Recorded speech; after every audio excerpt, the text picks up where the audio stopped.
Hey guys, welcome back to First and 10 over here on Clueless Gamers. I'm your host, Pete, joined in a second by my co-host, Brian. As always, guys, we're back. We had some personal things going on, so that's why we apologize for the missed podcast last week, but that's okay. We're back in time for the Thanksgiving games.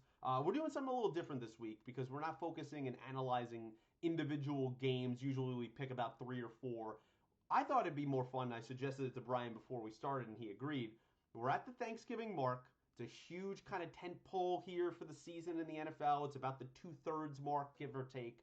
And I wanted to look at some of the major storylines going on since we last were here about a couple weeks ago. We've had some major injuries, some major developments, specifically at the QB positions. And then I wanted to kind of talk about the overall playoff picture, the teams in the hunt, the teams and what seeds they are right now, and where we think that's going to kind of stack up by the time we get to the end of the season here in Week 18, which is terrifyingly, Bry, only about 6 weeks away. It's very, very close.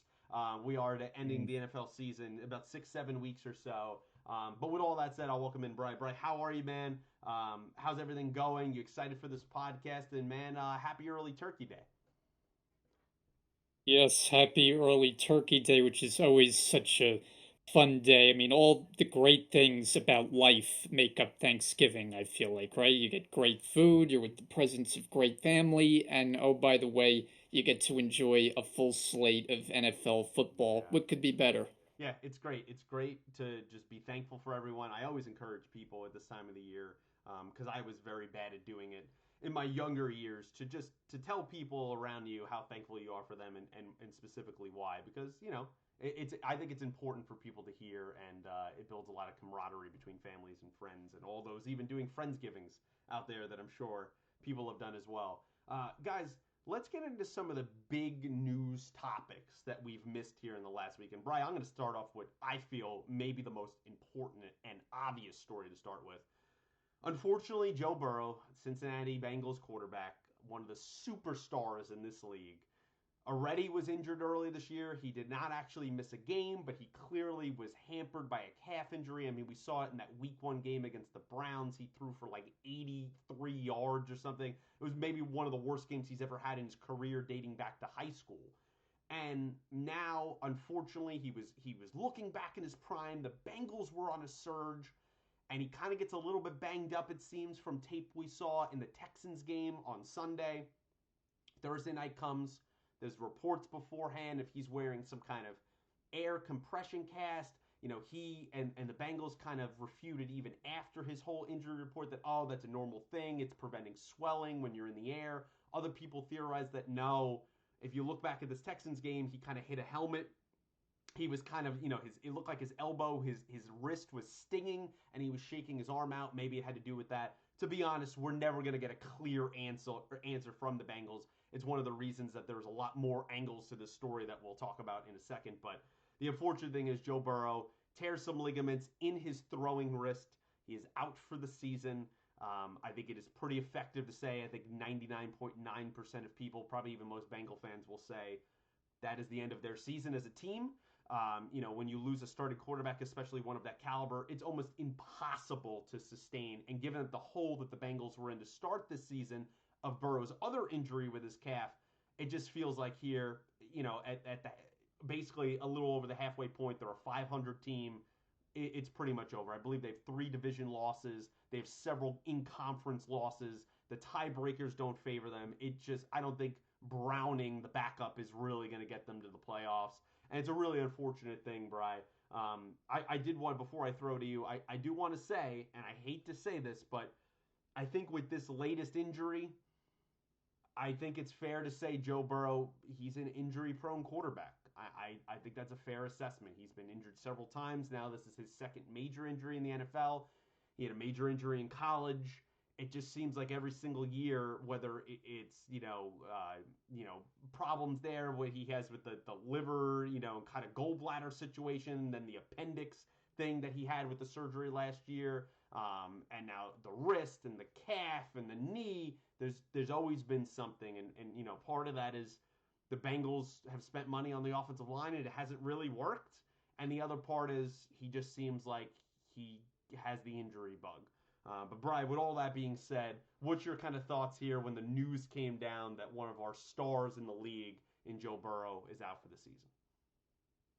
Yeah, well, that's the point, right? It's like it's obviously a huge blow to the Bengals, but it's also a huge blow to football fans in general because we like watching the league's best, especially at that position, and especially when the Bengals as a team they had overcome a very difficult start. At least it appeared they were 1-3. Burrow did not look right. It was looking like it could be a lost season that the Bengals were headed for, and they really did turn things around, and Burrow is back to playing at his elite level. I remember our last podcast, you posed the question, is Joe Burrow back? You knew obviously what the answer was. I mean, I answered it I didn't emphatically jinx it, I because swear. and then you look at that last Thursday night game, and the Thursday night games get a lot of flack. And then we went Yeah. into that matchup like, oh, we're gonna get a great game here. Ravens, Bengals, divisional matchup, two good teams, two big time quarterbacks. And you have Burrow go down, and you have Mark Andrews go down for potentially the season on the Ravens side. Also, at one point, Lamar Jackson was in the medical tent wondering Yep. what was going on with him. And He then was able to Odell, return, he even had the though stinger too on his shoulder.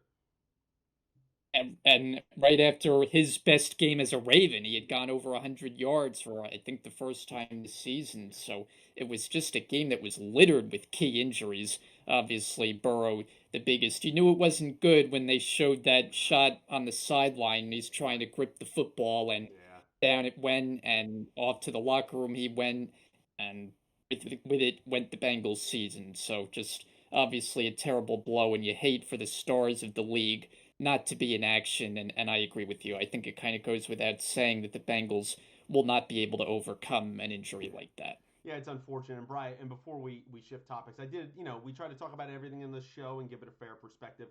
There is reports the NFL is investigating the Bengals, saying that maybe it was they did some tomfoolery, some illegal stuff there of not listing him on the injury report.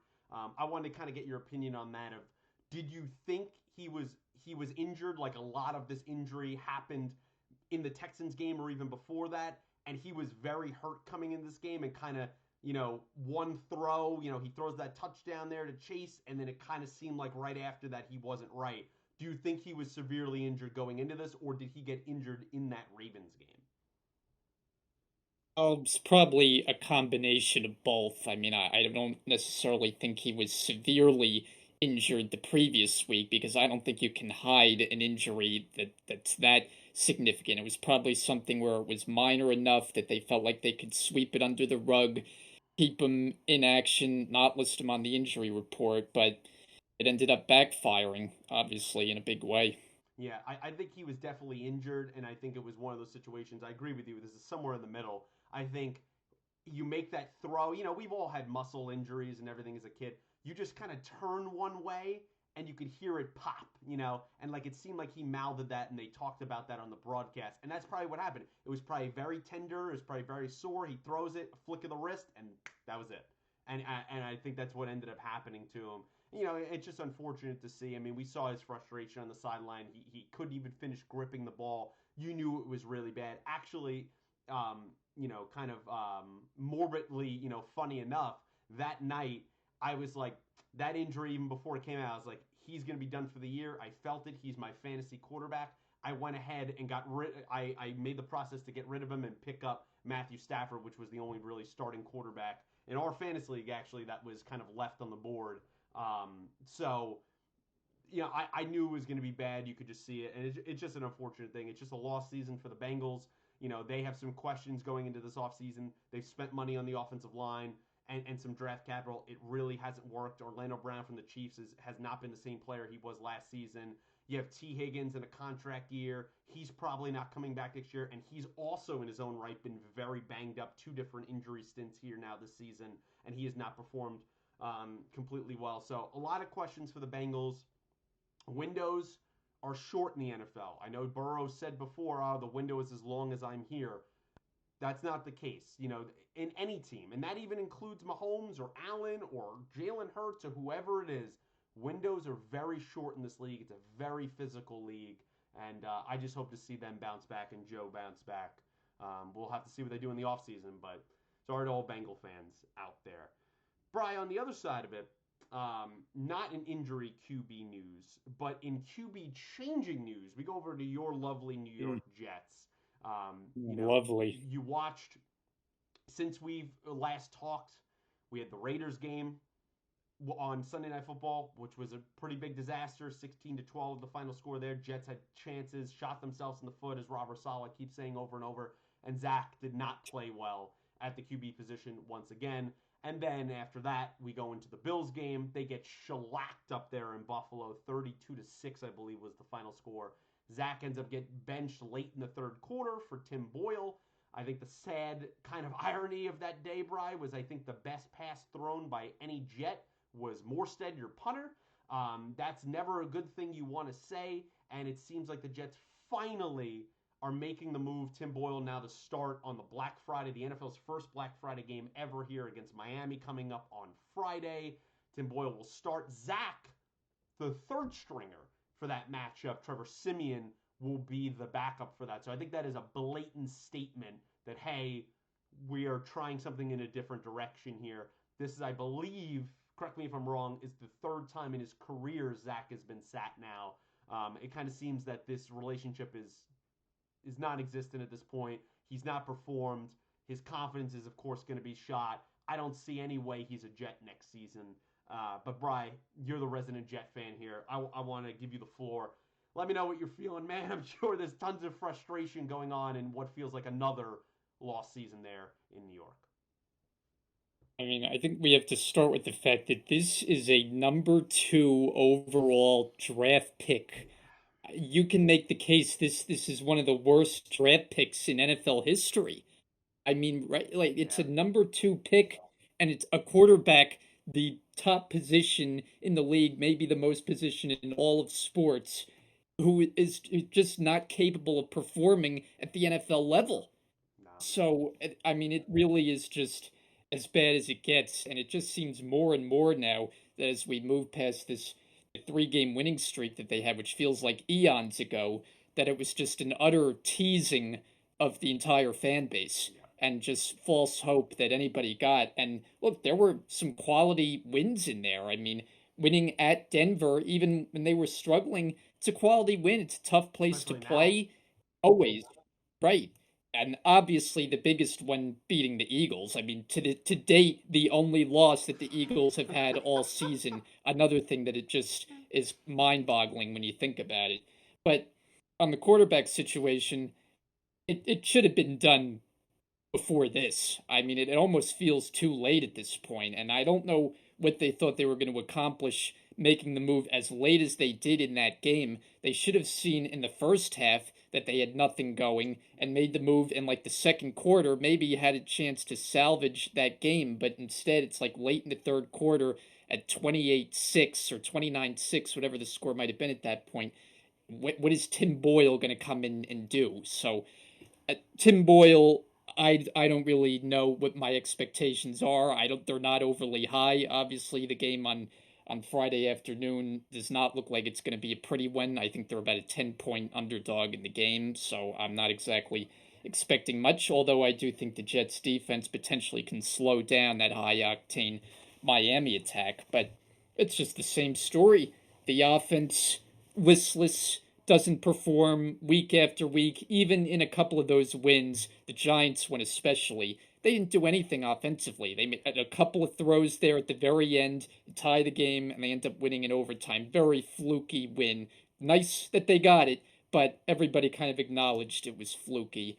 And now it just feels like the wheels have come off the track, and I don't see how they recover. I know Aaron Rodgers wants to make his way back. I wonder more and more, is it even worth it, especially if they're not going to be in a position to have a chance to make the playoffs? I just say, let this year go, come back with a fresh Rodgers next year, and take your best shot. Because the last thing you can have happen is he comes back prematurely, ends up getting another injury, and he's done for his career. And that's certainly a possibility, especially behind this offensive line, which is a mess beyond belief. So yeah, that those are a couple of my thoughts. I love the rant there. Our buddy Dill gave a great rant last night online as well. So if he's watching this at any point, shout out to him as well. I feel for you guys. We went to that game against the Chargers. We saw how listless the offense was. I think you guys included, rightfully so, because I get it. You're a fan. I feel the same way. And everyone in that stadium had this false hope of how important that Chargers game was, how important all these games were. But the truth is, and I hated to be a Debbie Downer. I know a lot of my Jets friends and even my Giants friends, for different reasons, didn't want to hear me all off season when I said Zach Wilson and Daniel Jones are bad. They're very bad quarterbacks. And even though I think Jones is better than Wilson, they're both not good. They're not worthy of the picks that they were at 2 and 6, respectfully. They're not franchise quarterbacks. In Zach's case, I don't even think he's a backup quarterback. I really, in my mind, he's like, if he wants to keep playing football, and I don't mean this as any disrespect, it's like a kind of the XFL kind of USFL merger that they're doing. He should kind of refine himself there, and maybe he could kind of make a nice little career, make some money over there. I just don't think he's an NFL quarterback. I don't. He kind of made his money, made his bones per se, and became the number 2 overall pick based on one throw at his pro day, which was an incredible throw. That's pretty much it. And the thing was, the Jets were desperate. It's another, as Joe Douglas has made so many amazing picks since his tenure there in the front office. But you know what, Brian? At the end of the day, all that matters is that QB pick. And this is a massive, massive stain on his short legacy there in New York. And, I go back to, as a Rams fan, I go back to that game, Jets Rams. You guys played that Mm. game. The Jets didn't have a single win. They go into Los Angeles and you knock us off when we had playoff hopes and we were a good team at the time. And I remember everyone laughing at us.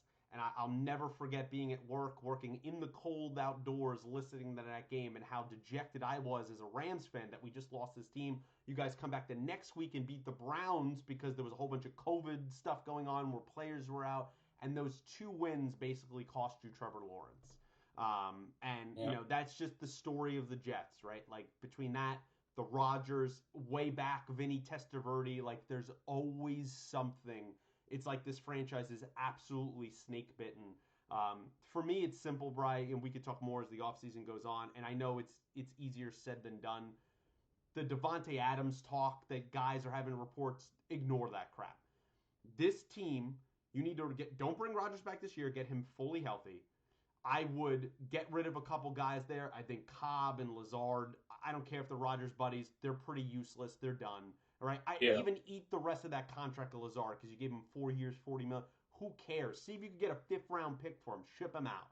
I would get rid of him. I just don't think it works. You don't need to go get another number one on the opposite side of Garrett Wilson. First of all, there are 30 receivers, 25 receivers that come out of the draft every single year. Tank Dell was in the third round. They could find someone Hmm. of talent if they do enough scouting. That's number one. And number Yeah. two, they should be spending any free agent money or draft capital that they can on the offensive line. That should be their sole focus. I talked about it this offseason, and Jet fans called me crazy, said they thought it was an overblown storyline, all this stuff. I said, your offensive line is terrible. It's awful. And your best offensive lineman, Elijah Vera Tucker, has now been injured back to back years. Like, Mm. that has to be fixed with a 40-year-old quarterback that now you would imagine is going to be even less mobile coming off an Achilles injury. It has to be the sole focus. The defense is there. The defense is very good. It's like a top 5 defense. You don't really need to do anything there. You need to improve that offensive line. That is your sole focus. Otherwise, even next season with Rodgers, they're a lost cause. And it's why, even with Rodgers going into the season, I picked them to miss the playoffs because I did not trust that offensive line at all. So, yeah, I feel for you guys out there, Jet fans, and unfortunately, it feels little too late there with the benching of Zach Wilson. You have any other final thoughts on that, Bry? Well, I agree with your take on the offensive line. I mean, I think we've said this before on the podcast that poor offensive line play can derail a season. I mean, it's a position or multiple positions where you have to have functioning players. Otherwise, it just throws off the entire offense. Like you can go out there and have less than stellar wide receivers, but if you have a terrific offensive line and a quarterback who can play, you have a functioning offense. If you have all these nice toys at the skill position players, good running game, running back, and all that offensive line that's porous, your offense can't make magic. So I totally agree that they need to put the resources in on that. I mean, the Makai Becton situation, we've had Hurt enough of again. that. It's just the offensive line play has just been brutal. The offensive lines teams, and what's to be done about it. Yeah, you look at what the Lions' offensive line is doing. It's arguably the best in the league right now, and it's changed life completely over there for that now 8-2 Detroit team. It's massively important. Look at the Rams, right? Like I hate to go back to my team, but it's what I know from experience. You're coming off a Super Bowl victory last season. The offensive line was one of the most injured and underperforming lines in the entire league. Derailed the entire season. The Rams were awful last year. Like it matters Yeah, so much, and I think now with the new rules, I'm not saying any new news. This has been reported before, but like with the new rules now and the less practicing, the less padded practices, the less physical hitting, offensive lines are worse because they just don't have time to practice and have a continuity together. And you're seeing it all across the league. I feel for the Jets, for the Rams, it's been for the Bengals, all these teams it's been very poor offensive line play. Brian, let's switch it up here a little bit before we go to the playoff picture. I just wanted to quickly talk about it's a topic that's going on. I don't really have a clear idea of who my pick would be, but I wanted to get your talk about the MVP at this point because I feel like this might be the most muddled at the moment at this point in the season. I can think of the MVP in the last, I don't know, 10, 15 years of my life. Like, I don't feel like, in my personal opinion, at this point in the season, through what is it, 11 weeks or so, that there is a definitive MVP. I don't even feel like there's a top two right now. I feel like you could make a case for like four, five, six guys, even a couple non QBs, just because I don't yeah, feel like QB play has been at the upper echelon that we have seen in the past. We have some really good teams, some great teams this season, but the QB play has not been consistent throughout this season. So I wanted to kind of get your thoughts on that. I mean, we've seen out there, Mahomes and Hurts, of course, their names that are thrown around, right? I've seen C.J. Stroud, the rookie's name, be thrown into the MVP conversation. I've seen Brock Purdy's name be thrown out there. And I've also even seen guys like Miles Garrett and Tyreek Hill, a defensive end and a wide receiver, respectively, there, also being thrown into kind of the MVP discussion. So I kind of wanted to see, not to put you on the spot, but do you have a pick? Are you unsure? Are you between a couple people? What's your thoughts? oh, I'm definitely unsure. I mean, early in the season, another name that I would have thrown in mix was Christian McCaffrey with the Absolutely. start that he was off to. Then he did get a little bit banged up and had his streak ended. Not that that was a big deal. He's obviously had a tremendous year, but production has maybe tailed off just a little bit from those electric first several weeks. I think right now I would go with the guy who I believe you would pick because I remember we had this discussion probably 3 or 4. So I know your pick at that time was Lamar Jackson. At that time, I was going with Tua Tagovailoa, and Tua's had his hits and misses a little bit along the way. So I kind of at this point would be inclined to agree with you on Lamar Jackson, and I don't necessarily think obviously not a lock. Like you said, No. it's so muddled right now. You can make the case for so many different guys. But when I think of Lamar Jackson, I think of a Ravens team that's for the most part been very consistent. Lamar has had a terrific year with skill position players that are good but not spectacular. A running game that's had running backs in and out all season. They started with J.K. Dobbins. He's gone down lately. Gus Edwards has stepped in and really played very well.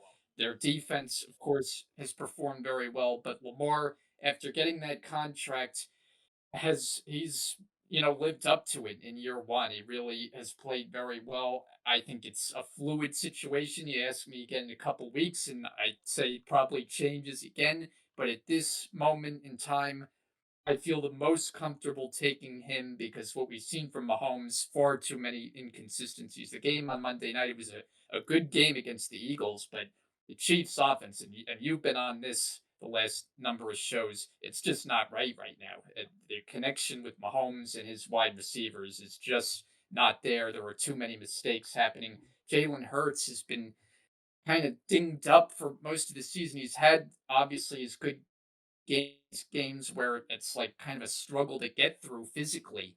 So at this moment in time, I'm going with Lamar, and I think as I turn it over to you, you're going to be in agreement. Yeah, I think Lamar. I understand the stats. Like I pulled up the stats here. They don't wow you, right? 69.5 completion percentage. He's a little over 2,400 yards passing, 12 touchdowns, five picks on the ground. He's run for 535 yards and five touchdowns, right? Those are really good numbers, right? But it's not like his 2019 season that's blowing you away. But I think the Got it. MVP sometimes we get away from what it means, right? Most valuable player.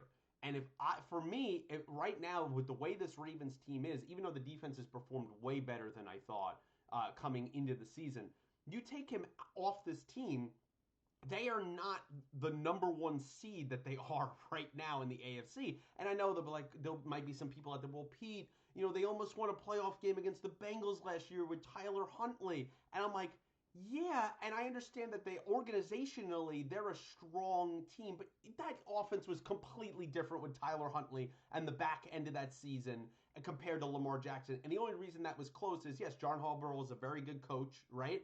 But it also has to do with it's a division rival. So you know each other so well. And those games in the AFC North are always close, they're always physical. And it took one fumble, which happened from Huntley at the end of the game, that kind of sparked the Bengals' victory there. So I think what he means to his team and what he's done at the season, he's by no metric, above and beyond everybody. It's a very tight pack. But if I had to pick someone, I'd pick him. The only other person, believe it or not, I might shock you, that I would make a case for is Myles Garrett. I really would. And I know that is ludicrous, right? Not having a quarterback win the MVP. I think the last time we saw it was what? Adrian Peterson, I think, when he won it at the running back position all those over a decade and a half ago, give or take now. I think it was his 2012 season, somewhere around there. But Yeah. what he is doing with the Browns, they're on their third quarterback of the season. This defense is the best in the league. He, every game, is not only getting stats, but you could see it with the eye test, is wrecking offensive game plans. He's the leader of that defense. And I think he deserves, I'll go back to giving out flowers. I think he deserves his flowers. This Browns team is 7-3, Bry, in the toughest division in football. And I think he deserves a large lion's share of that credit. So if I had to pick someone else, and certainly a non QB, I'm also putting Myles Garrett's name up there in MVP consideration. Now, of course, he probably won't win it because the voters are very biased to anyone that is not a quarterback. But I think he deserves some consideration, Brian. What's your thoughts on that? I could see him being deserving of consideration. I agree with you. I don't think there's really much of a chance that he wins it, but deserving of consideration, sure, for the impact that he's had. I mean, the Browns have been a good story this year. We've documented the Deshaun Watson situation. Now, for him to be lost for the year, the quarterback situation seems like a mess there, and yet they stay afloat. By the way, too, without Nick Chubb from early on in the Exactly. season, and they just keep on winning. You think about the division, how tough it is, and they have wins against each of the other three teams. They just knocked off the Steelers. They have a win under their belts against Baltimore and beat Cincinnati too. So they've been really impressive, and the defense has been the reason, and obviously led by Barrett. So I think it's a good take. Yeah. Well, we didn't. It's actually we could bring that up for a quick second. I didn't feel like talking about Deshaun Watson. Of course, he one of the other starting quarterbacks in this league, done for the year, going for shoulder surgery. There, he actually arguably played. I wouldn't even say arguably. I would say definitely played his best half of football against the Ravens in that second half on the injured shoulder, which is ironic. And then he's out for the season. That's been a mess. That contract. He's played poorly in the games that he has played in the two seasons. Obviously, he missed the first 11 last year to suspension. That might go down, and I said it, I think, in past weeks on a past podcast, that might go down as maybe the worst contract in major sports history, given the trajectory that it is on right now. But, we'll see what happens for the rest of the season. Um, And beyond just the being a bad contract, the whole situation, the fact of how much draft capital they gave up for him, yep, and you throw in the fact that he was in the midst of a messy off the field yep. situation. So when you take those three things into account, I mean, what just an absolute bust for the Browns. The amazing thing is that they've been able to survive it, that they're now in a position organizationally where they're playing winning football. And we have not said that about the Browns many times in our lifetimes. Yeah, to me, it also brings in the conversation that I'll just quickly mention. We won't focus on it now. To me, the top three head coaching candidates of the year for me: Dan Campbell, D'Amico Ryans, Kevin Stefanski. I think given the situations of those three teams, plus the historic history of those teams, I think those three are far and away the candidates for it. I know people will go, well, what about Nick Sirianni? You know, they're 9-1 and stuff like that. It's like, yes, but they were intended to be excellent, and I don't think they've Yeah. also even performed at the highest level. They've even admitted that. For the Lions to have the greatest start they've had in like 50 something years, with the Texans, they were the number 2 overall pick, and they might make the playoffs this season. And what the Browns are doing with three different quarterbacks, I think all three of those coaches really deserve a lot of consideration. But we'll talk about that more Yeah. as we go down the line. No votes for Coach of the Year for Brandon Staley. No, no, we could definitely both agree on that, and we both called that when we talked about it in the offseason in our pre-show. And yeah, the Chargers were not listening to the podcast. Shame for them. Brian, let's switch over here before we do our picks. Let's talk about the current playoff picture. I thought this would be a fun thing, as I said at the top of the show, of where we stand right now. Right, this is a measuring stick for the season. Right, you're about 2/3 of the way through, even with the extra game that's now in the NFL. You're at Thanksgiving. We kind of know who the pretenders and the contenders are at this point, right? There's teams that are outright dead. They're not coming back. They're looking at draft position. You know, see New England and the Giants and stuff like that. Um, right now, Brian, let's start in the AFC. As the current playoffs stand, the Ravens are one. The Chiefs, Jags, Dolphins. Those are your division leaders. Browns, Texans, Steelers. In the hunt, Bills, Colts, Broncos.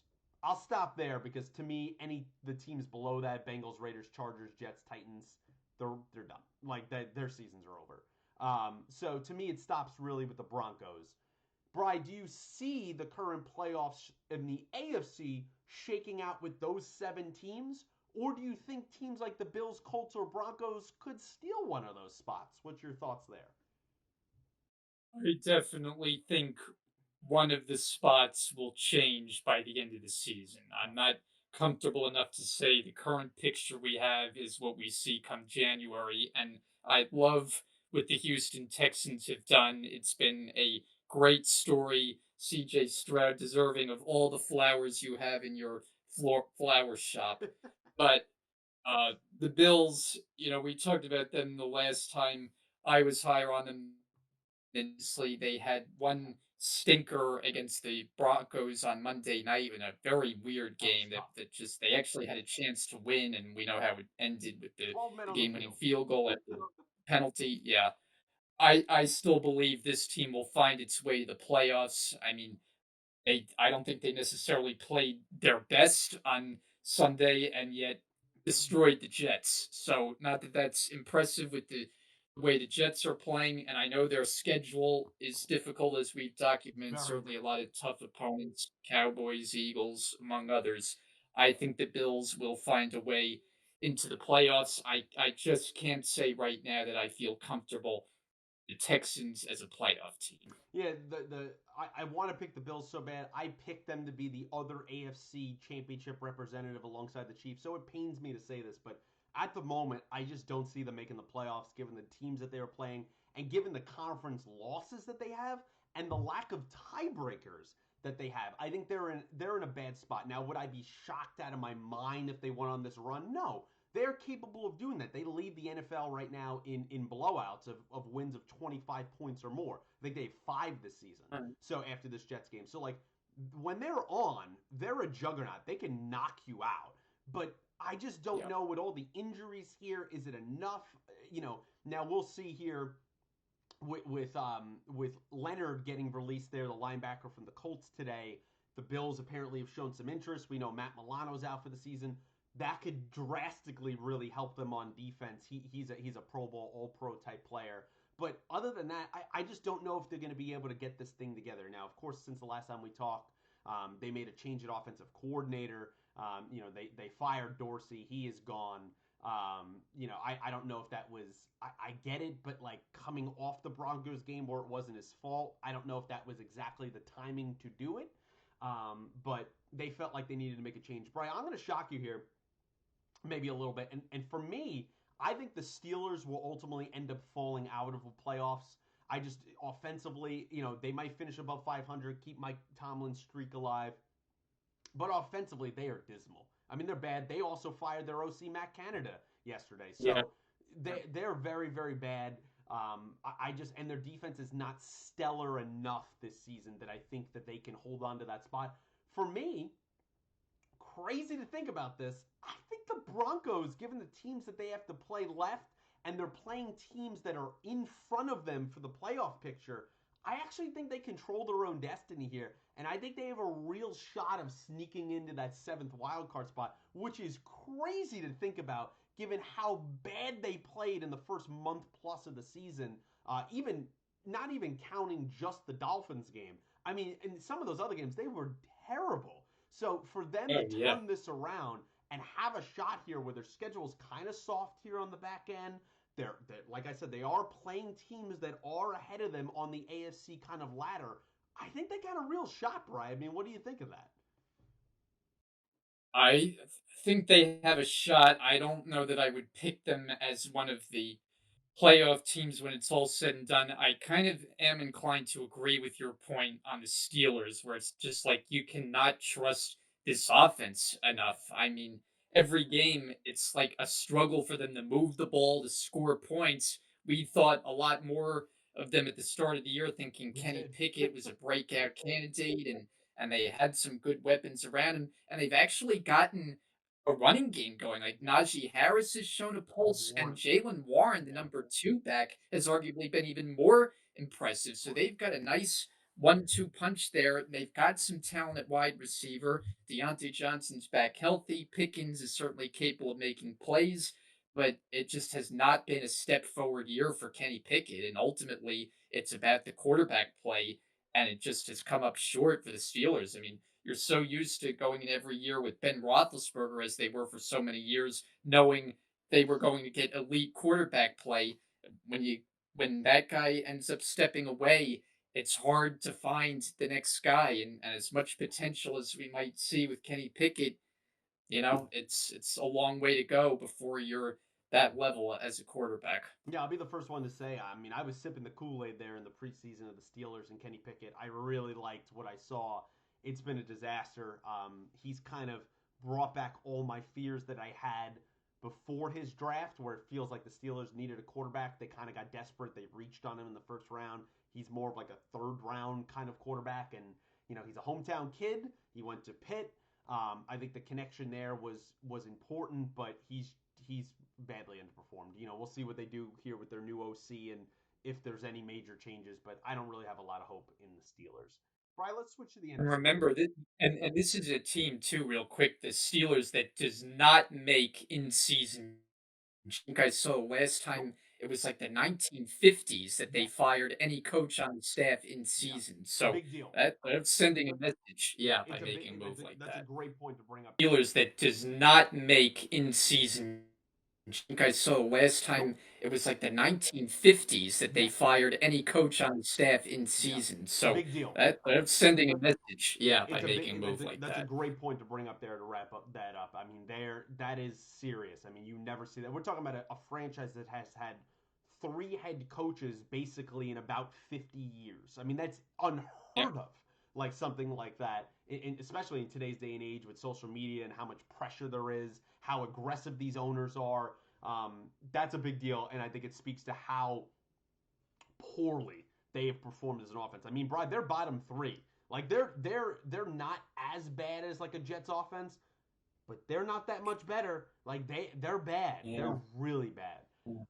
Let's switch over to the NFC, where I think things are a little bit clearer than the AFC, which is to be expected because the QB play, regardless before the injuries, I could say is so much better in the AFC. Right now, the NFC currently stands as the Eagles, as the number one team in the conference, or the number one team record wise in all of football. The Lions at 8-2. Congrats to the Lions. The Niners, the Saints, those are your division leaders. Then the Cowboys, Seahawks, and the Vikings, the sneaky Vikings, even in their loss on Sunday night to the Broncos, still holding that 7 spot. And then it kind of fills out, honestly, and I'll be totally honest with you, in my opinion, I'll give this first. I think those are your 7 teams for the playoffs. I think all the teams in the hunt in the NFC are all pretenders. Packers, Rams, Falcons, Bucks, Commanders. I mean, and obviously the Giants and the Bears, Cardinals, Panthers are all awful. So like, to me, none of those teams that are in the hunt are making the playoffs. The only ones you could argue for are the Falcons or the Bucks, and that's because the NFC South is awful, and so Yeah. they're only a game behind the Saints. They can jump each other, but from what I've seen, it looks like the Saints will probably edge them out, but I could be wrong there. That's the one thing I will say. That could be the one spot that changes. But other than that, all those other teams are absolute. I'm in agreement. I think I'm a little more confident, I guess, that there's going to be a change in that NFC South where I don't see the Saints You winning it, got and I don't necessarily have a good pick. Like, do I say, oh, I'm going with the Tampa Bay Bucks to win the division? Like, you can't possibly feel good about any no. of these teams. I mean, you might as well just pick one out of a hat, and whichever one you pick is your pick here. So why don't I just make a case for the Atlanta Go Falcons ahead. if they can, ever get their coaching kind of under control and get their best players the football? I feel like there is maybe the most potential for the Falcons. I think the Saints play Atlanta coming up here, and that, the winner of that game will have a lot to say about who ends up taking the division. But the Saints, to me, have just been very inconsistent, and not just with their play, but like key players getting into trouble. I mean, Michael Thomas's situation, Chris Olave, of course, Alvin Kamara missed the start of the season. So it's all their key players can you really trust at this point? And then you got a quarterback situation which is kind of muddled. Carr got hurt, and then you said hello again to Jameis Winston. You still mix in a couple of teaspoons of Taysom Hill on occasion. So, I just don't know about the Saints. So right now, look, do I feel great about picking any team? No. But I'm going to say they end up slipping out of the division leading spot in that division. Otherwise, I agree. The other teams, there's not going to be any change. I mean, we're not going to substitute the Packers in and take No, out the Seahawks. no. And So the teams that are in playoff position are good to go. the Falcons were my pick for the NFC South at the start of the season. It's just the QB play. They're going back to Desmond Ritter now has just been horrible. I mean, let's just call it what it is. And that defense is actually very sneaky. They've performed actually pretty well, but they got all these pieces. They don't know what to do with them. Some of the conferences, the press conferences with Arthur Smith have just been weird. I really just don't understand what's going on there. And then the Saints have been a mess, as you said. Michael Thomas just goes here down on IR today. They don't even know about the situation with Carr. Winston, we kind of know what he is at this point. And that defense, especially from a pass rushing standpoint, has very much underperformed. I mean, honestly, it should be the Bucks, right? Like they're the most healthy team. They got the most talent. I feel at this point in the season, they should be the team that wins it. But you just don't know. I mean, you have no idea in this division, Yeah. and it doesn't even matter, Brian, because once again we're going to get another terrible division winner, host a playoff game, and get shellacked by one of these better teams. I mean, we know what's going to happen. You're telling me right now, as it stands, if it was Saints Cowboys, you think that's going to be a close game, even in New Orleans? The Cowboys are killing them by 25. Like the game, it's over. It doesn't matter. So whatever happens in the NFC South, honestly, no offense to any of those fans or players, who cares? I mean, who cares? I mean, it just doesn't matter this season. And I will say on a quick PSA for any of these Ram fans out there, not to be a Debbie Downer, but who are starting the hype once again. Where last week they were posting about who they could take as a top 3 pick. Now we beat Seattle by 1 point in kind of a weird, kind of fluky game / collapse for the Seahawks, and we think we're making some kind of playoff run. We're not. It's not happening. We still have to play the Browns and the Ravens and the Niners. Those are 3 automatic losses. That gets you to 9 losses. At best, you're 8-9. And I struggle to think that you can 100% beat the Cardinals and the Giants and the Saints and the Commanders. I'm not saying that's a guarantee. So to me, ridiculous statements. I just wanted to say that as well. But yeah, that's kind of how we see the playoffs breaking down. Very more entertaining in the AFC, of course, and a lot more stakes going on there, as we expected, than the NFC. Brian, before we wrap it up here, let's switch over to picks. We have a fun slate of games here this week because, of course, this is maybe one of our favorite times, if not our favorite time of the year. It's Thanksgiving week here for football. We get 3 games now, the way the schedule's been the last few years on Thanksgiving. We get our first ever Black Friday game. Finally, the NFL decided on a day that is they could completely take advantage of to get a massive ratings boost. And I think this all comes off of last year World Cup game. America, the USA, went against England in the Black Friday game. The ratings were through the roof, and I think the NFL probably looked at that and said, "Why are we not doing this? Like, this makes no sense. Why we're not doing this?" So we get that, and then we'll get the rest of the games, of course, in their normal slots there in Sunday. So, Brian, we'll start off with the classics. Packers Lions. All I can remember from a few years ago, about probably a decade now, is they played a Thanksgiving game, and really the talk was Sue stepping on an offensive lineman and getting thrown out of the game on Thanksgiving. They've not always played each Yeah. other. Of course, the Lions always play on Thanksgiving, one of the 2 teams that does in the league. But seeing the Packers and the Lions match up, a divisional game, I still think it could be interesting. The Packers, at least in the building, believe that they have a shot to make the playoffs as that 7th seed, even though I think we just agreed they have no shot. The Lions coming off kind of a gutty, ugly win that they had there against the listless Bears, but credit to them for coming back there in the Mm. last 4.5 minutes of the game. I'm taking the Lions. I think they're at home. They're the way better team. They're one of the classes of the NFL. Think it's going to be a pretty easy win for them. Yeah, that result last week surprised me. It's Yeah. a divisional game, but you think going in, they're playing the Bears, they're the much better team, they're at home. This is a answer just way, and instead, like you said, they were in a position where they had to rally in the quarter, overcome a deficit there to win that game. So now you fast forward 4 days later, you got another divisional matchup on the menu, for Thanksgiving. Bad pun intended there. But I am taking the Lions. I agree with you. I think they win this game by double figures. I know the Packers have showed some signs lately. Definitely have looked better on offense. Maybe a little better play out of Jordan Love. They beat the Chargers, and that's a game where if the Chargers are a good team, you got to win that game. And they didn't. That says more about the Chargers to me than it does Mm-hmm. the Packers. Good win for them, but I think they get it handed to them this Thanksgiving by a far superior line team. So Yep. we're in agreement And on game one. And let's be honest, if Brett Rippon wasn't starting from the Rams the week before and Matt Stafford wasn't hurt, they would have lost that game too. Let's just be honest. The Commanders going to the Cowboys, so this is a cool another situation here where we get a nice divisional matchup. Brian, I'm taking the Cowboys, but honestly, I'm not taking them in a blowout. For some reason, the Commanders always play them really, really well, just like the Giants play the Commanders well. It's just one of these divisional matchups. The Cowboys on Thanksgiving historically have not performed at their highest level in the last decade or so. I think they'll win. I think they could even win by 8 points, 9 points. But I think this game will be actually closer than you think. Sam Howell, for all the terrible offensive line play that's going on there in Washington, he's still leading after 11 weeks the NFL in passing yards. So something's working there with him and Eric Bieniemy. So give me the Cowboys, but I think this game will be under double digits. I think it'll be closer than you think. With Sam Howell, I have to go back to your line on our last show. It's like you got to adjust the goggles maybe as you look at the stat leaders and see that Sam True. Howell, who at that point was number two in passing yards, and yeah, hard to believe.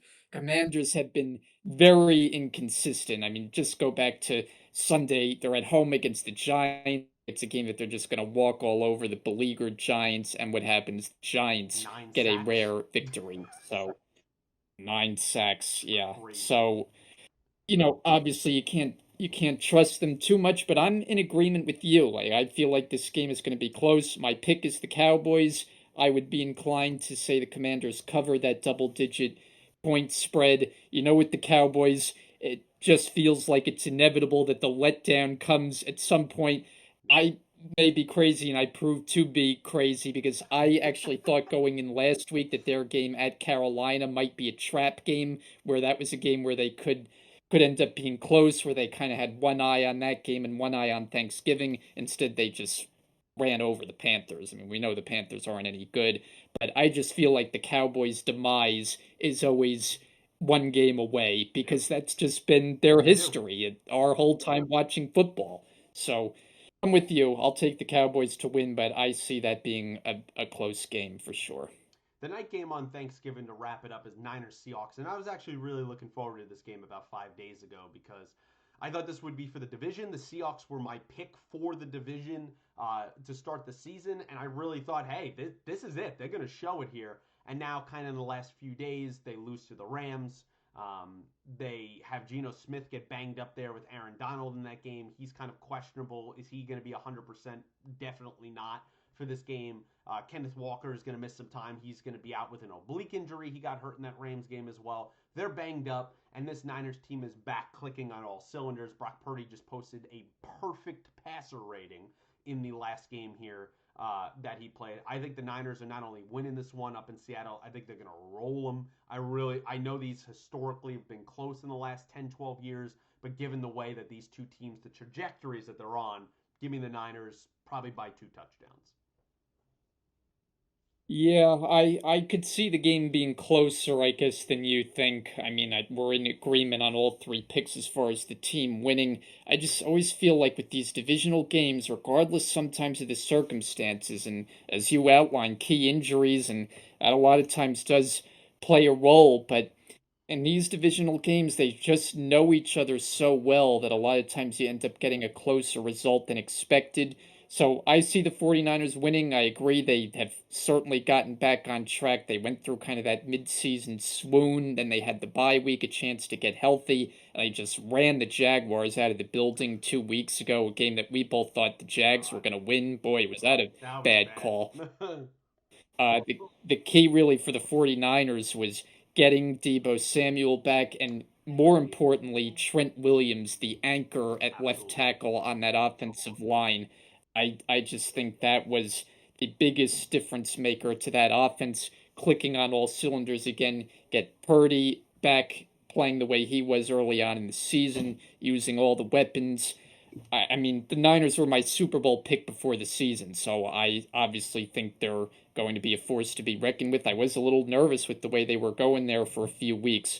I'm taking the Niners to win, but feeling it ends up being a little closer. That's fair. I can't even think of the last time we got three Thanksgiving games that were all divisional matchups. So that's kind of fun as well. The Black Friday game, the first ever one here at 3 o'clock here in East Rutherford, is Dolphins Jets. Brian, I don't think we have to talk a lot about this. I think the Dolphins are going to win this outright. No. Tim Boyle, I think something I saw a stat in his college and pro career has 15 touchdowns to like 35 or 36 picks. It's one of the worst percentages in the history of the NFL. I think this is going to be a blowout. I think the Dolphins. The only hope you guys have is that Black Friday is horrible weather that slows down the Dolphins. If this is a kind of a nice day, they might score 50. Even against that Jets defense, I think that Jets defense is going to kind of just give up because your offense is so bad. Like, why are we even trying? Like, what's even the point here? It's going to get ugly in East Rutherford. Give me the Dolphins all the way. Yeah, I kind of am wishing to hear that statistic on Tim Boyle Sorry, man. because woof, that's uh that's a rough one. But look, I can't make a good case here for the Jets to win nor less keep the game close. So the pick is Miami all the way. I mean, the Dolphins actually had struggled a little bit in their win on Sunday against the Raiders. They That was did. a game going in. I thought for sure they would blow them out. Those 1 o'clock games at home, they've kind of been money in those spots, but Mm-hmm. only beat them. But I think it shows you the Raiders since that coaching change, They they played good they in mean under Pierce. business. They're playing Yeah. competitive football. They are. But as far as Black Friday, look, it'll be fun to watch. A standalone game. It's my birthday of all days, and I'll probably get an early present with a 20-point loss. Happy early birthday, Bry. Of course, in the comments, wish Bry happy birthday as well. And I'm sorry that will be one of your gifts you'll be receiving. Oh my God, poor Jet fans. The Sunday games at 1 o'clock kick off with the Saints Falcons. We just talked about the NFC. I guess I'm taking the Saints. I mean, it might be Winston versus Desmond Ritter. I mean, what are we doing here? Take the Saints. I don't want to talk about the NFC South anymore. Who cares? Yeah, I'm gonna take the Falcons just because of what I said earlier that the Saints are gonna end up falling out of the division lead, and made a sloppy case, I guess the best way to say it, for the Falcons. So, is that official that it's back to Desmond Ritter? The Yeah, Taylor Heineke yeah. experiment is done. It Okay, is back to Ritter. Heineke was also banged up and injured, and then Arthur Smith said something along the lines today or yesterday that he thinks Ritter gives them the best chance to perform again. Blah blah blah. And then the Carr Winston situation. Carr's questionable right now. We just don't know if he'll play on Sunday. We have no idea. yeah, I'm gonna go Atlanta. That's fair. Steelers Bengals.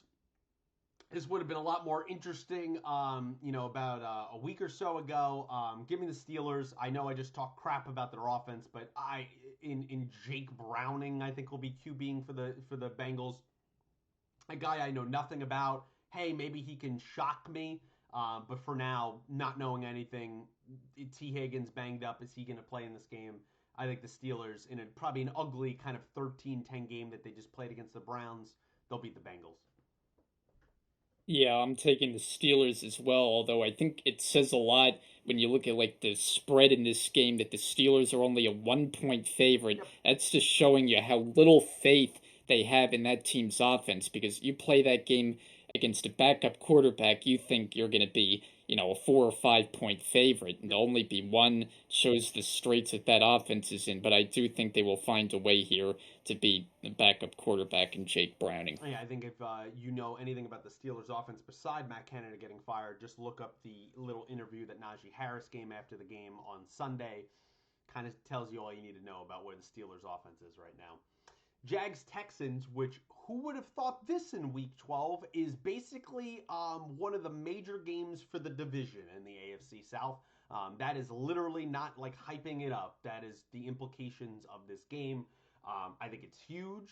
Uh, that being said, give me the Jags still. I know they haven't played fantastic. I know Trevor Lawrence has underperformed, but this was my number one seed to start the season. I think they have more talent overall. I think CJ, you've seen the last couple weeks, even though he's been fantastic in some moments, he's also been very turnover prone. So there's been a little bit of a learning curve, a little bit of a ceiling there for the rookie. Give me the Jags in what I think is going to be a very entertaining game. Right, he did have 3 interceptions. Was it the game just this past Sunday Yeah. against Arizona? And that was so much of his success early on. He was playing so well. I think the biggest key was he was playing turnover-free football, and that for a rookie is basically unheard of. So you knew it was going to catch up to him at some point. Look, I don't know that if the Texans are going to make the playoffs. I don't know that I'm confident in that, but I do think their role continues here and they get another win. They beat the Jags convincingly when these They teams met did. in Jacksonville earlier in the season. So give me the Texans to keep it going, the mojo that they've got rolling. I like the Jaguars as a team, although they've, had their hits and misses, but I think Houston keeps it going. I think it's actually going to be one of the better games of the season and of the week. Bucks Colts there is heavy implications for these two teams. The Colts are in a wild card hunt. The Bucks are in a terrible division hunt. It means a lot to both of these teams. Um, Give me the Bucks, I guess. They played well the last time they played an AFC South opponent in the Texans away from home. Gardner Minshew has kind of come back to the mean in the last few weeks that he's played. They just cut Leonard, one of their kind of heartbeats of their defense, and that's been weird, their relationship all season long. Give me the Bucks to win this game. I think it'll be interesting. Wouldn't even be shocked if this is a potential shootout, just like the Bucks Texans game is. But I think the Bucks will come away with the win. Yeah, I think I'm going to go the other way here and take the Colts. I know the quarter play has come down to earth. We saw that early Sunday game in Germany where 7-6 in the fourth quarter, and the Oh Colts had to yikes! hang on with an ugly, ugly football game with the whole situation with Mac Jones getting benched, and Bailey Zappi comes in interception on his only drive. So, look, it was a win for the Colts. It was not an impressive one.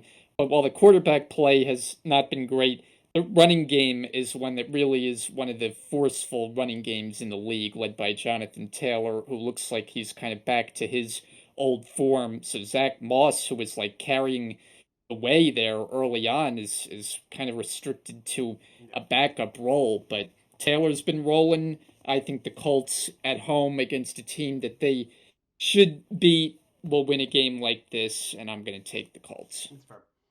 Probably a game that fans of these teams should mark, but also something for us to watch. Patriots Giants. This is basically a Yeah. game for probably the number 2 overall pick in the draft. That's really not an exaggeration. This is a big deal. There's big implications here. Bill Belichick still uncommittal, non-committal on his QB situation going into this game. Said, he told everyone to be ready on all positions of the team. Being like Bill, cryptic as ever. I'm not sure who to pick in this game. It could be Mac Yeah. Jones versus Tommy DeVito or Billy Zappi versus Tommy DeVito. DeVito was terrible and then actually performed pretty well against Washington last week.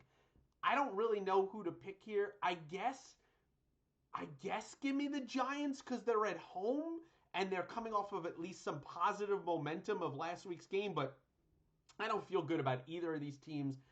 I could see this being another Patriots Colts game where it's like 10-7 to end this. Like I just don't have a lot of faith here, and I think it's gonna be a really ugly game. And if I'm a fan of either of these teams, I want you to lose, lose, lose because why not? Yeah, it's I had the same feeling when I looked at this matchup. I'm like, okay, who do I go with here? Like, Yeah, there's nothing that really stands out, but I'm in your camp where I'm taking the Giants. I guess maybe building on the little bit of momentum that they got from last week, where Tommy DeVito actually, played made well. some throws, Yeah, looked like a functioning quarterback, and I saw plenty of tweets that were comparing the stats of Tommy DeVito and Zach Wilson, yeah, where Tommy DeVito actually came up with the edge, which is just unfathomable, but shows you where Zach Wilson is. In fact, I remember having a conversation with somebody, I think at work, where we were talking about quarterbacks we'd take over Zach Wilson, and one that actually came up that we'd take him over was Tommy DeVito. And now, maybe not. who knows? Yeah, so it just shows you where Zach Wilson is at. But yeah, I'm gonna take the Giants. I think Saquon Barkley may be the best player on the field, combining the two teams, and maybe he breaks when you don't feel good either way. But I'll take the Giants. Yeah, if I was a betting man, this is a game I'm staying far, far away from. The final 1 o'clock game is the Panthers and the Titans. Um, Another really, really ugly game. There's kind of nothing going on here. This is also for draft positioning, but the ironic thing is, given the Panthers trade last offseason, it's more of draft positioning for the Titans and the Bears because the Panthers do not own their first round pick. At the moment, the Panthers, I believe, have about a game and a half lead on the first overall pick, which means the Bears have a game and a half lead. Give me the Titans. I see a little bit there with Will Levis. I think there is something there. It's just like his offensive line and his skill position players have not played that great, especially that offensive line. And the defense is also underperformed there. I think the talks about Mike Vrabel being on the hot seat are ridiculous. I mean, I don't even see how you could consider that. But this Panthers team is listless. I mean, they're awful. I mean, they're one of the worst teams you've watched probably in the last decade. And you want to talk about hot seats? Looking at you, Frank Reich, definitely on a hot seat there. Give me the Titans to win this one. Yeah, I agree. Like my pick is the Titans, but it's more about the ineptitude of the Carolina Yeah, Panthers, it's who most have definitely. just been awful. I mean, you've got a rookie number one overall pick at quarterback who at times you watch him and he looks like maybe he's making some strides, but the team around him is just It's dreadful. And horrible. I just don't know if that's a situation where you're going to allow be able to allow the quarterback to thrive, even talking about years into the future. Mm-hmm. And I agree with you. I don't know that the coach is in place too. I mean, I have to admit, I think it would be grossly unfair to can Frank Reich after 1 year Yeah. of coaching just a terrible team. But the situation clearly isn't good there. So I am taking Tennessee. Yeah, it's more about David Tepper, the owner there in Carolina. He's very, very impulsive, so that's why I wouldn't be surprised. The 4 o'clock games, the 4 or 5 games, start off with the Rams and the Cardinals. I guess give me the Rams. Like I wouldn't be surprised if the Cardinals win this game because Kyler has actually played well in the 2 games since he's come back. But the Rams, even though they're not a good team, even though they might be without Cooper Kupp and Puka in this game, who are both on the injury report going into this week, the Rams and Sean McVay have just historically owned the Cardinals. I mean, he's only lost 1 time to them in his entire career. I expect that trend to continue. I would love actually kind of if they lost, just because that means they would kind of jump us a little bit there and get closer in draft positioning, and we would have a better draft pick. But for now, I think realistically, I'm picking the Rams to win this one. Yeah, I'm a little torn here, kind of going back and forth. The Cardinals, like you said, have played better, and I thought there would be some rust from Kyler Murray, but from his Looks pretty first good. game, like he does. So they had the win there against Atlanta in that kind of weird game. Uh, I'll take the Rams to win just based on the information that you gave about the historic dominance under Sean McVay. Just beat the Sometimes Cardinals. you just have ownage against an opponent, and that's the case with the Rams. I definitely see this being a close game, especially with the key injuries at receiver for the Rams. I'll take them by a field goal Yeah, here. don't be surprised in this game. And I know it's against Sean McVay's nature, but don't be surprised in this game if the Rams run the ball a ton. Kyron Williams coming back off of IR, and as I said, both of their top 2 targets might be out in this game. They're going to run the ball a lot. They did that the last time they played Arizona in SoFi. That's the most rushing yards they had as a team this season. Expect very much of the same again. The Browns and the Broncos are the other 4:05 game. This is actually a pretty interesting game. Browns, like we talked about, 7-3. The Broncos 5-5 on the cusp of kind of making the playoffs here in Mile High. You know what's going to happen here. I'm going to shock you here, Bry, but give me the Broncos. I think the way they're playing, I think Russell Wilson can edge out DTR just a little bit. If this game's in Cleveland, I'm picking Cleveland. But in Mile High, rookie QB, the atmosphere is different. The air is, of course, different. And I think this Broncos team is feeling something under Sean Payton right now. Give me the Broncos to win another one again. Yeah, I think the impressive thing, yes, the offense has played better for the Broncos, but for me, it's the defense that they just got absolutely destroyed, particularly in that game Eviscerated. at Miami, which we know about the 70 points given up. And they have actually played like good Yeah. defense through this winning streak against some decent competition. So that has been the more impressive part about their recent run for me. I think I'm going to take the Browns in this football game. I still just Broncos.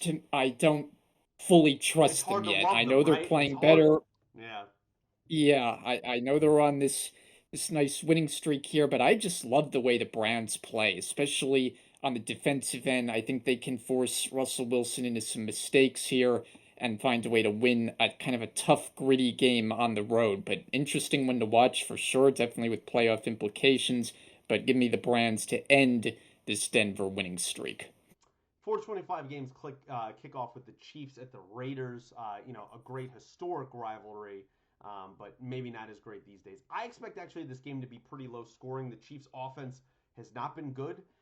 Bry, this is a crazy stat that I saw this week that people have been talking about. The Chiefs' offense, I believe it's even lower now, have been scoring about 5.9 points per game in the second half this season, which is by far the lowest in the league. Low below the Jets and the Giants and all these awful teams on offense. Even the Panthers, and I believe it's even a little bit lower now after they didn't score any points on Monday night there against the Eagles. 3 straight games, Bry, they have scored not a single point in the second half in any of those games. I've been ringing this alarm bell a little bit. I said there's a cause for concern. At some point, you can't go, we have the best QB in football. It's fine. It's like, not really. This is a team sport, and like there's issues here. You can see them. And the Raiders, they're playing better and under Antonio Pierce. He's making a case there for him to be the permanent head coach. But still, the Chiefs are going to win this game. It's going to be ugly. you still got Mahomes against Aiden O'Connell. They've historically in the Mahomes era have owned the Raiders. Give me the Chiefs all the way. I think I'm ready to shock you here. I think sometimes you No. gotta go out on a limb. I'm gonna take the Raiders. Cue the Chris Wow. Berman. The Raiders. This has been an impressive run here. They showed me a lot. See, it'd be one thing if after the wins against the Giants and Jets, if they went down to Miami and they lost by 40 points. Right. Instead, no, they went down there. They played a competitive game. They had lead at different points in that game. Mm-hmm. Their defense has actually been playing a lot better. And I agree with you. Like with what we're seeing with the Chiefs, I watched that entire game against the Eagles on Monday night, and that offense, it just doesn't look right now. It's There are far overthrown. too many disconnections. I mean, you look late in the game, they had potential for a game go ahead score there with Marquise Valdez Scantling, but he leads the league in dropped the ball. Of course, you have Mahomes after the game say he could have thrown it shorter. I mean, he will never throw his receivers or anybody under the bus. No, But he's I mean, great like they that. certainly are deserving to be thrown under the bus. It has not looked right here, and I think this is a prime spot for an upset. The Raider Nation all jacked up Thanksgiving weekend, all those crazies in the stands with their costumes and black and everything. I'm taking the Raiders pull off the upset. Yeah, that's a crazy pick. I can't fully commit to that, but I know some of the Chiefs, kind of supporters have been like, we would have won that game. Oh, if there wasn't the drop there by MBS. Oh, if Kelsey didn't fumble. Oh, if Mahomes didn't throw that red zone pick. And I'm like, that's you're supporting my argument. That's the point. They don't Yeah, characteristically and historically do that.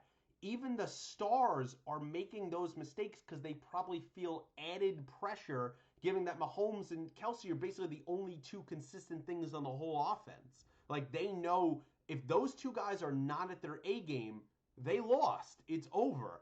And I think that it just and I know we could have a whole episode about this. Oh, well, this is relatively the same team as last year, blah, blah, blah. Well, you know what? We've seen year to year, even the same guys that are greats, that are superstars, can have down years. And the truth is, Mahomes himself is not playing that great this season, right? Like the receivers have been bad, but if you want to make that argument of, it's pretty much the exact same guys minus Juju Smith Schuster, okay, then you also have to say Mahomes has also underperformed this season. It's just the truth, and no one wants to talk about it. The final 425 game is the Bills and the Eagles as we transition there. I think this is going to still be a good game. Give me the Eagles to win this one. I just think they're the more physical team. They're the healthier team. They're in Philadelphia, which I think is going to be a huge thing here. This is going to be a big kind of standalone game ish because in a lot of these 4 o'clock games, I think they're the by far most marquee and kind of outright potential for a great game. But give me the Eagles. I think this is going to be a high flying one, and I'm really excited to watch it. yeah, definitely a good matchup. High flying offenses, quarterbacks who are top level, but at times mistake prone. Both of them. I mean, Allen probably more so. Bills coming off that big Jets, but the Eagles have just been so consistent this year, save for that one game against the Jets, which, as the weeks go by, more and more wonder how did it happen. Crazy. But I'm with you. I'm not taking the surprise pick here. I'm taking with kind of the meat and potatoes pick, I guess, on Thanksgiving, and I'll take Philly. The Sunday night game is the Ravens and the Chargers. Normally would have been a cool marquee matchup. These teams have faced each other in the playoffs in recent years, but the Chargers are in disarray. I mean, I don't even know how Brandon Staley honestly still has his job. We have to get out of here, so I'm not going to really focus on it. I'm going to pick the Ravens. But the Chargers are, to me, it makes sense. A Sunday night game, a standalone game. If they get blown out in this game, I don't see how Staley comes back after that. I just don't see it. But yeah, give me the Ravens all the way in that one. Yeah, I'm taking the Ravens as well. The Chargers, it's just the same story every year where you go in and you look at the team on paper and you see all the talent and you want to believe that it's all going to come together, and every Every year single it year. just doesn't. And they they have their moments. You think they turned a corner. They had a few wins in a row there, but then they have the setbacks. And to me, the game last week is kind of a Oh microcosm of Lord. what they are, where you're playing a lesser team on the road, a game that you should win. I know it's at Lambeau, which is a tough place to play, but that's a game that you should win, and you let it get away late. It's just hasn't been good enough for everyone all around, from the head coach to the quarterback and everything in between, for an agreement on the Ravens to get the victory. Yeah, that defense has been awful, which is Staley's specialty. And then even in that Packer game, I mean, Keenan Allen drops 2 touchdowns. Quinton Johnson drops basically what would have been potentially the game-winning catch to put them in field goal range. I mean, they're a mess. Poor Justin Herbert. The Monday night game there is the Bears and the Vikings. Hey, it's a divisional matchup, and we just saw the Bears give the Lions everything they could handle. So I expect the game to be pretty competitive, but I think the Dobbs story will get back on track. I think the Vikings will win at home, keep their playoff hopes well firmly locked. Give me the Vikings in this one. Yeah, and let's not forget the game on Sunday night. The Vikings were in control for most of the way there against the Broncos, and great catch for a touchdown by Cortland Sutton, who I think has touchdowns now in like 5 or 6 games in Eight a for the row. I season. mean, he's really 8 for the season. He's had a big year. Um, I agree with you. I love the Josh Dobbs story, and they did have a setback there Sunday night, but I just think the Vikings are better top to bottom. Fields definitely looked better in the game, particularly against Detroit, but I think the Vikings find a way to win this one. Well, guys, that wraps up our show here going into week number 12 here in the 2023 NFL season. Guys, I want to thank you if you've made it this far in the show. We greatly appreciate it. We love talking to you. We're sorry we missed last week, but hey, we're back here for the holiday season. You'll probably see this episode go live on Thanksgiving morning itself. So you could look out for that. Maybe watch it with some friends and family while you're eating some good turkey dinner before the games. We would greatly appreciate that. Of course, as always, like, subscribe to this video, comment below. We love talking to you guys. You can read the description for more details on time codes and all of that stuff. You can follow us on Twitter, that's in the links there below. And also in the comments this week, give a special shout out to Bry. It's his birthday on Friday there on Black Friday. He's going to have to suffer enough with the Jets. He at least is owed a few birthday wishes from you all out there. So please feel free to wish him a happy birthday. Bry, you have any final thoughts here before we get out of here?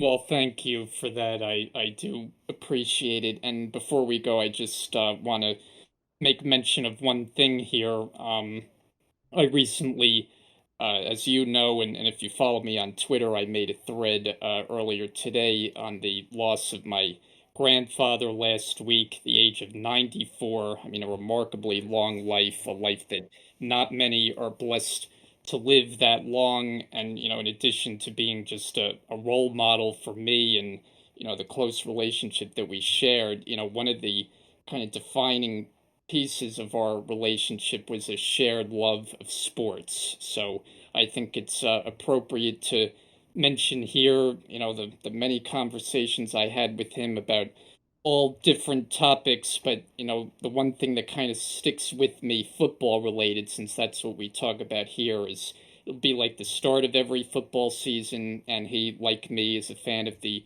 New York Jets, long suffering, much longer suffering than me.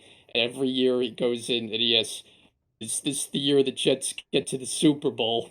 And every year I have to be like, well, I don't think so. I mean, maybe there was a little more hope this year with the addition of Rodgers, as we both were very excited to watch him. And of course, we know that ended very quickly. But I just wanted to share that. I Of mean, course. just a wonderful person in my life. I mean, a true gentleman, somebody that I admire deeply, who I strive to be like every day. And so it's a big loss for me, my whole family. We were just at the wake and funeral in these past days, so a very emotional time, difficult to get through, but just wanted to share that with the audience, and thank you very Yep. much. Of course, Brian. I thought that was very sweet, and I thought that was really well said. I didn't want to say anything, obviously, because it's not my place to say. But yeah, I'm glad that you were able to talk about that, especially even from a sports perspective, which is of course what we talk about here. It's always great when you connect with family members, and they kind of instill on you your love for the game, right? Like you wouldn't know about it unless you grew up with it for the most part. And that's what I love so much about family members and having that connection with your grandfather. I think is something beautiful, and it's appreciating that time even if they're not here anymore. I think the impact is long lasting, it's lifelong, and I'm sure you'll carry that with you in the most positive way. So that was really well said. And also, of course, down below, if anyone wants to share their condolences with Bry as well, I'm sure he greatly appreciated. I think it goes without saying how much I appreciate you doing this podcast with me and being my friend and all the times we share together as well. So I very much appreciate that we were even able to get together given what your family and you went through in the last week or so. So thank you so much, buddy. Love you, man. And it's been a fun show. We'll get out of here. We'll end a little bit on a happier note here. Happy Thanksgiving to all of you out there that celebrate, of course.